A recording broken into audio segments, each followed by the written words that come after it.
The moment I walked into the sunlit ballroom of Westbridge High for our 10-year reunion, carrying the quiet weight of my daughter's lunchbox still smelling faintly of apples and peanut butter, I knew I didn't belong there anymore.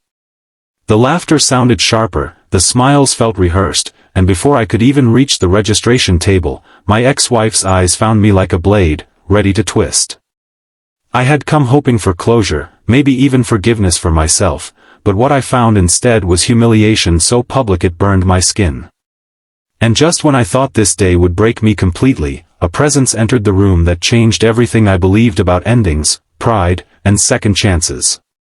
Before the story truly unfolds, if you believe in kindness, second chances, and quiet strength rising after heartbreak, please take a moment to like, comment, share, and subscribe to the channel, Kindness Journal. Your support helps stories like this reach hearts that need them. My name is Aaron Whitlock, and by daylight I am a logistics analyst at a rapidly growing tech firm in the city, and by every other measure of my life, I am a single father doing his best. The reunion fell on a Saturday afternoon, the kind where sunlight pours through tall windows and dust floats lazily like memories you cannot escape. I almost didn't go. My daughter, Mira, had asked if I would be back in time to help her build a cardboard solar system for school, and the guilt alone nearly anchored me to the apartment. But something inside me wanted to prove that I was more than the man my past had reduced me to. So I ironed my only good shirt, kissed Mira's forehead, and promised to be home before sunset. Westbridge High had not changed much. The banners were brighter, the floors polished, but the echoes were the same. People clustered in confident groups, comparing promotions, houses, vacations. I moved slowly, nodding politely, my name tag feeling heavier with every step.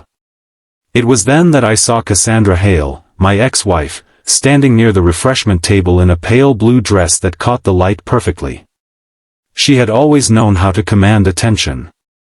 When our eyes met, her smile curved, not with warmth, but with something sharper. Cassandra approached me in front of several former classmates, her voice loud enough to draw a small crowd. She made a show of asking how life had turned out for me, pausing dramatically when I mentioned my job and my daughter. She laughed lightly, the kind that suggested sympathy but carried judgment, and reminded everyone how she had once given up her youth to marry a man with big dreams that never materialized.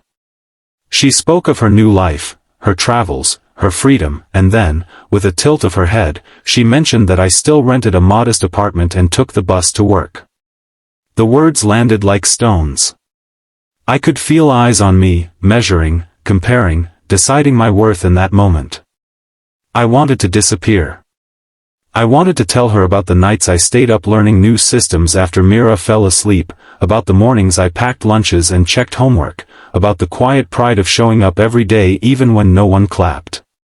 But the room felt too loud, and my throat closed around the truth. I smiled weakly and excused myself, retreating toward the windows where the afternoon light spilled generously, indifferent to my shame. As I stood there, staring out at the green campus where we had once dreamed so freely, memories flooded back. The divorce had been messy, public, and expensive in ways that had nothing to do with money. Cassandra had wanted more, faster, brighter. When Mira was born, the gap between our values widened until it broke us. She left when Mira was barely 2, choosing a life that did not include school runs or bedtime stories. I stayed, not because I was brave, but because someone had to. The reunion continued around me, a parade of success stories and subtle comparisons. I checked my watch, calculating how soon I could leave without seeming rude. That was when the energy in the room shifted. Conversations paused, heads turned, and a ripple of recognition moved like a breeze through tall grass. The doors at the far end opened, letting in more daylight and a man who carried himself with quiet authority. Julian Crown entered without announcement, dressed simply, his presence calm but undeniable. He was the founder and CEO of Crown Dynamics, the company where I worked. A billionaire by any measure, yet known internally for walking the floors and learning names. I had seen him only a handful of times, always in passing, always respectful. I never imagined he would be here. Julian scanned the room, greeting former classmates and teachers with ease. Then his gaze landed on me. He smiled, genuine and warm, and crossed the room without hesitation. When he reached me, he placed a hand on my shoulder like it belonged there and spoke about how proud he was of the work I had done leading a critical supply chain overhaul that saved the company millions. He mentioned my dedication, my integrity, and how he valued employees who balanced excellence with humanity. The room fell silent, not because he demanded it, but because truth has a way of commanding attention. I felt my face flush, not with embarrassment this time, but with something close to disbelief. Julian spoke about meeting Mira briefly at a company family day, about how she had explained logistics with crayons and cardboard. He laughed softly, praising her curiosity, and said that fathers like me were building more than careers, we were building futures. Cassandra stood frozen a few steps away, her smile gone, replaced by something unreadable. Julian acknowledged her politely, then returned his attention to me, inviting me to join him later to discuss an upcoming leadership role. He said this casually, as if it were the most natural thing in the world. The rest of the afternoon passed in a blur. People who had barely noticed me earlier now nodded respectfully, some even apologetic. But the real shift was internal. The humiliation that had weighed on me began to lift, replaced by a quiet certainty that my life, though imperfect, was deeply meaningful. I left the reunion before the sun dipped too low, stepping outside into warm daylight that felt like forgiveness. On the bus ride home, I watched the city pass by, thinking about how close I had come to believing the worst version of myself. When I reached my stop, I walked the familiar streets with lighter steps, eager to get back to Mira. She was on the floor when I arrived, surrounded by planets made of painted paper plates, her face bright with concentration. I joined her, helping glue Saturn's rings, listening as she explained her universe. In that moment, nothing else mattered. Life did not transform overnight. There were still bills, still long days, still moments of doubt. But something fundamental had changed. I accepted the leadership role Julian mentioned, not because of the title, but because it allowed flexibility and growth.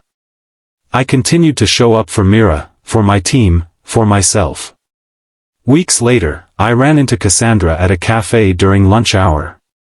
It was daytime again, sunlight streaming through large windows. We spoke briefly, politely.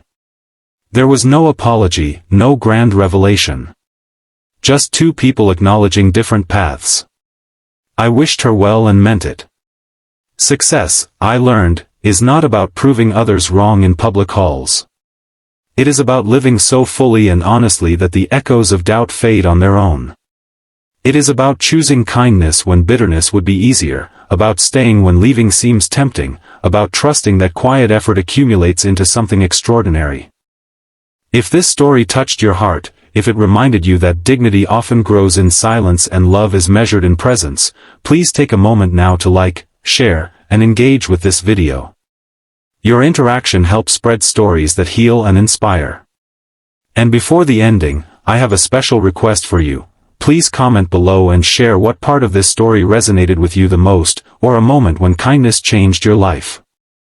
That afternoon reunion could have been just another wound, another reminder of what I lacked.